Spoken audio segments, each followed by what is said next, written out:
Quando foi a última vez que você viu um filme de terror com vampiros? Nos últimos anos, a gente teve vários títulos e você poderia me responder Nosferatu, A Hora do Vampiro, Abigail e até mesmo a abordagem cômica de O que Fazemos nas Sombras. Mas e quanto aos lobisomens? Eu vou um pouco mais além. Quando foi a última vez que você viu um bom filme de terror com lobisomens? Hollywood faz bons filmes com vampiros, mas infelizmente tem um histórico de errar feio quando o assunto é lobisomem. A explicação disso é simples. Os vampiros são criaturas fascinantes porque são uma mistura de sedução, de mistério, de horror. A sua estética envolvente e a sua natureza calculista fazem deles antagonistas naturalmente cativantes. Eles não apenas caçam, mas encantam as suas presas. São verdadeiros símbolos de desejo e de poder. Já os lobisomens, por outro lado, coitados, representam ali o oposto dessa sofisticação. Enquanto o vampiro simboliza um predador racional, o lobisomem é a manifestação mais crua e incontrolável do instinto animal. Ele não tem charme, ele só tem a fúria. A sua transformação é uma condenação, é um mergulho irreversível na selvageria. E talvez seja por isso que o cinema tem mais dificuldade em adaptá-los de uma forma memorável.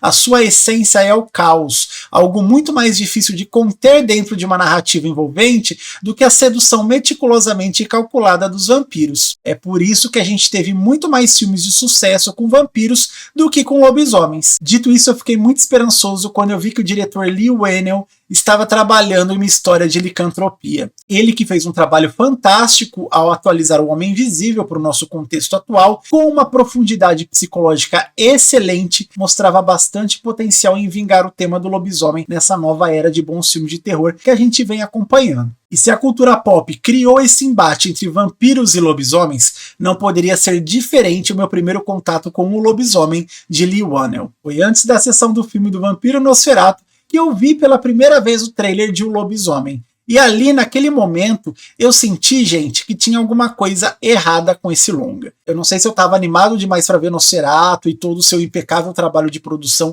mas a sensação que eu tive ao ver aquele pequeno trecho no trailer de Lobisomem é que, infelizmente, esse seria um filme bastante inferior a Vampiro que estava prestes ali a aparecer. Pior ainda, poderia facilmente sucumbir à maldição que assombra quase todos os filmes de lobisomem em Hollywood. A gente precisa fazer justiça aqui e deixar claro que o Lobisomem teve um custo de produção que foi metade do valor de Nosferatu. Enquanto o Nosferatu custou 50 milhões de dólares, o Lobisomem abocanhou 25 milhões. E como eu falei, é bem mais difícil de se fazer um filme de lobisomem do que de um vampiro sem descambar ali pro cômico ou pro ridículo. Mas quando eu consegui finalmente assistir o Lobisomem, eu tive uma grata surpresa. Essa foi uma das raras vezes em que um trailer não foi um recorte das melhores partes do filme.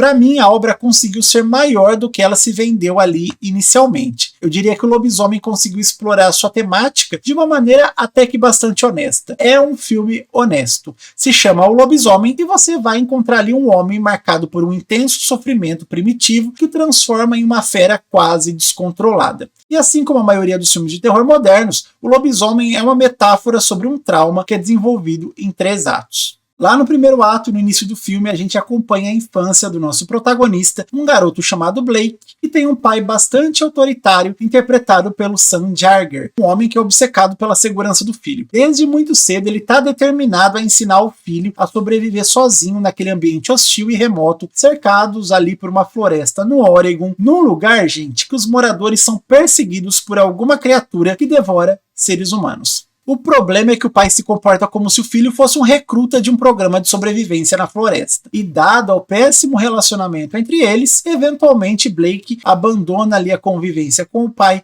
e se distancia daquele local e eles nunca mais se falam. O segundo ato é o melhor momento do filme. Aqui é onde a gente tem um Blake já adulto, vivido pelo Christopher Abbott, agora um homem que tem a sua própria família para cuidar. E os traumas carregados pelo Blake com o seu antigo pai o transformam de tal maneira que ele tenta ser para sua filha Ginger, vivida pela Matilda Firth, um pai totalmente diferente do que ele teve.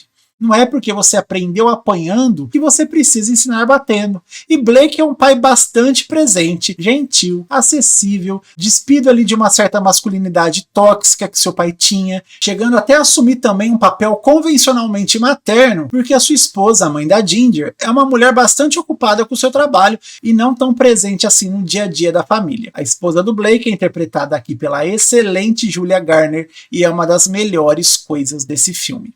Um dia, gente, o Blake recebeu uma carta do governo dizendo que o pai dele foi dado como morto depois de desaparecer aí há um tempão pela floresta. E para fortalecer ali os laços familiares com a sua esposa e com a sua filha, o Blake decide levá-las em uma viagem até a antiga casa do pai para encaixotar lá as coisas. Obviamente tudo dá errado nessa viagem e eles acabam sendo perseguidos pelo lobisomem que ronda a região. Tentando proteger a família, o Blake é mordido por esse lobisomem e em todo o restante do filme ele precisa enfrentar a besta do lado de fora da casa do pai e também domar a fera que cresce cada vez mais dentro de si. E é aqui que a gente tem boas sacadas. Conforme o Blake vai virando um lobo, a sua visão se transforma e a sua audição vai melhorando muito.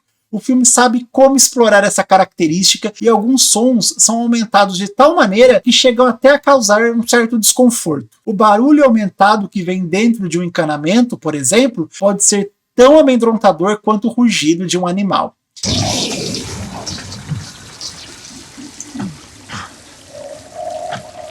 O trauma pessoal de Blake e os dramas familiares são um ponto alto dessa obra. As atuações são tão decentes que a gente torce pelo sucesso dessa família desmantelada. Toda a carga dramática do começo do filme faz com que a gente tenha uma certa empatia ali por eles, e isso é bastante importante em um filme de terror cujo mote é a perseguição. A direção não poupa ao público e escancara cenas explícitas de alto flagelo com muito sangue. É o terror gore em sua melhor forma e eu acho que isso combina muito com a agressividade descontrolada da criatura. É tudo que a gente espera ver de um filme de lobisomem. Nesse aspecto eu senti que faltou ali uma maior quantidade de vítimas. Se o filme explorasse melhor esse aspecto gore, ele iria se destacar um pouco mais. Outra coisa positiva foi a opção por efeitos práticos e maquiagem ao invés do CGI. Não sei se foi intencional, mas foi uma boa homenagem ao The Wolfman de 1941. Quando tantos filmes de terror apelam para o CGI, é um ótimo respiro ver um filme ali atual optando por efeitos práticos, deixando as coisas um pouquinho mais realistas. No saldo final, o lobisomem consegue sim agradar. Não é o melhor trabalho do diretor Leigh Whannell, ele estava melhor em Homem Invisível, mas aqui ele usa de novo traumas humanos para justificar as ações de suas criaturas. No fim, é um filme menos voltado para a fera que existe dentro de nós e mais focado na humanidade que mantém essa fera sob controle. Se você já viu o Lobisomem, comenta aqui para mim o que você achou dessa obra, e se você gostou desse vídeo, a melhor maneira que você tem para apoiar esse canal é deixando seu joinha aí e se inscrevendo. Sempre temos análise e novidades do mundo do cinema aqui no Cinecaio. Um forte abraço para você e até o próximo vídeo.